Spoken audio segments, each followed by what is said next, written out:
Welcome to the Real Board Loft. I'm Trip Foreman, and this is the Lost Troubleshooter. This is a new board from Lost, channel bottom, the back business end of the board. Want to throw out a big round of applause to all of the glassers and all of the sanders that have to put in the extra work to make a board like this possible, because this is nothing short of pure sex in surfboard design and construction back there. And it adds a lot to the board. We'll talk about that in a bit. But this board, as you can tell, just by the length, doesn't care if it's short. This board, a lot of boards right now are trying to take a design that's a few years old and make it shorter, where this board is all concerned about juice, speed, and the ability to hold its edge at max speed, and also have enough of that edge to fit into the wave and give you control at that speed. So this board right here, just for length comparison wise, is a 7.0. And 7.0s, you're typically seeing, 7.0, 21 plus, over 3 inches thick.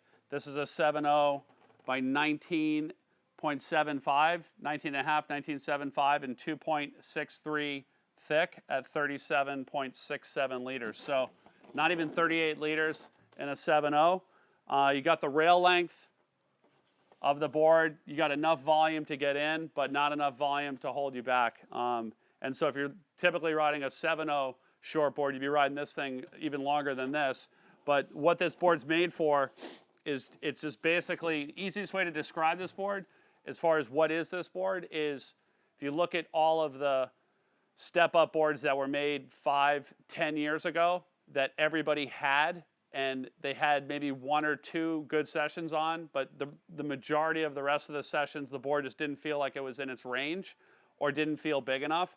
This board overcomes all those shortcomings of that style step-up. A lot of those step-ups, whether they were made in the 90s or the early 2000s, those boards were really rockered out in the front of the board, really thin in the front of the board, really rockered out in the tail, and they came to a dramatic full-on pointed pintail in the back of the board. And that style of a board didn't paddle really well.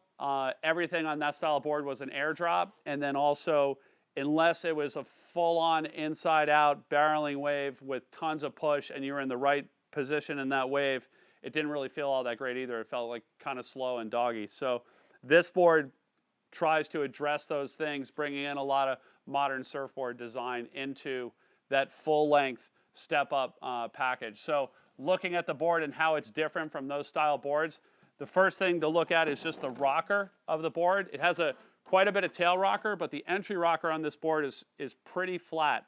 And what that does is helps give you more paddle speed for cruising around the lineup and getting yourself in position, but also to get into the waves. And a lot of the waves that you're going to, or not a lot of the waves, all the waves that you're surfing on this board are going to be fast-moving waves. So you want to have the ability to get into the wave, to catch the wave, and if at all possible, to get into the wave early. And having that lower entry rocker is going to help you in that position. Also, having the board be thicker. Again, not thicker than a 7.0 standard shortboard, but thicker than those banana rockered out, really narrow window performance step-ups that you've had a negative experience with. This board carries its thickness. It's a little bit thicker than those boards, and then also carries its thickness through a little bit more of the board. And that lower rocker with that extra thickness, a lot like we just talked about the Tube Pig, is going to give you better paddle power and paddle speed to get into those waves.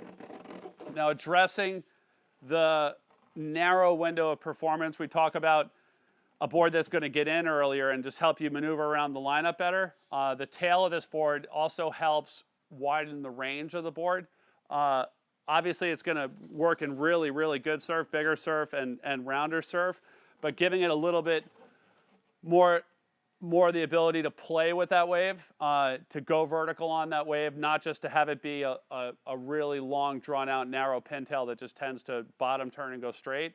There's a little bit more width forward on the tail, so not on the back of the tail, but once you get up to about here, there's a little bit more width in this section right here, which gives you a little bit more curve in the back of the board to go off of.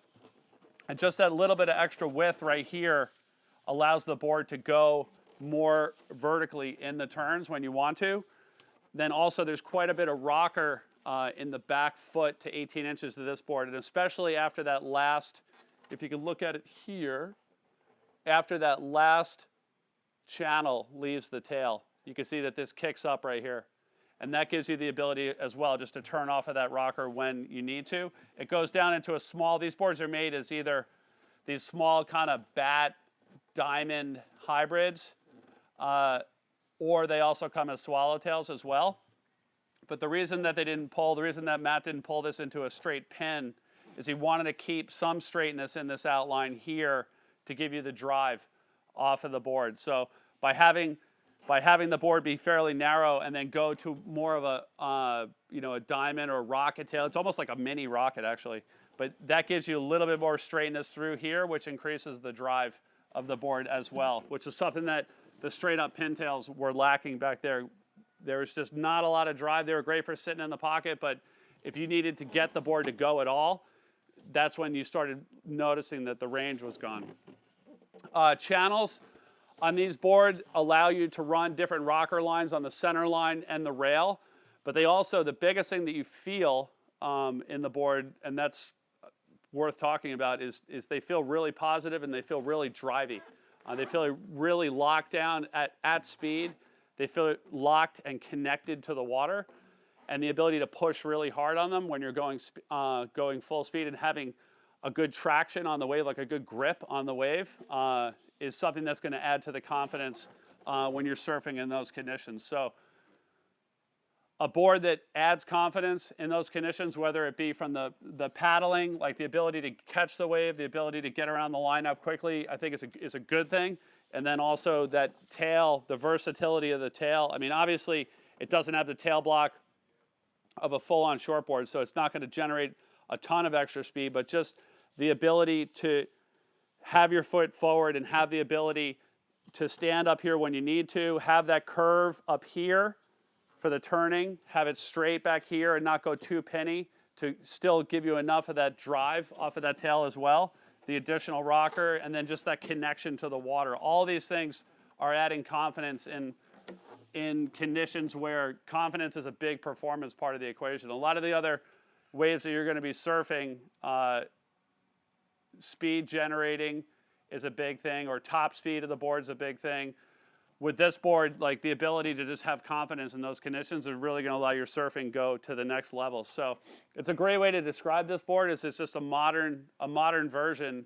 You know, everything that Lost has learned, whether it be from the puddle jumper to the baby buggy to the tube pig to this board, bringing it into like a classic length step up. So not a compact step up, but a classic length step up, and integrating all of those different things, whether it be the flatter rocker or the foam flow of the board, even to the way the tail is designed, has taken a board that really wasn't user-friendly, unless you're a pro, and put it to people, to the advanced group of surfers that are going to go in and look for a board to excel in those conditions and give them an edge in those conditions. So it's called the Troubleshooter. It's from Lost. And again, want to hand it out again to the glassers and to the sanders for putting in the extra time on these, because it definitely adds quite a bit of sex appeal in this board. All of them are 5-fin, so you can run them as a thruster or a quad, depending on the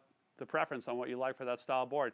The Troubleshooter from Lost. If you have any more questions about this board, you can give us a call at the shop, 252-987-6000, or you can check us out online, realwatersports.com/surfing. Thanks for tuning in.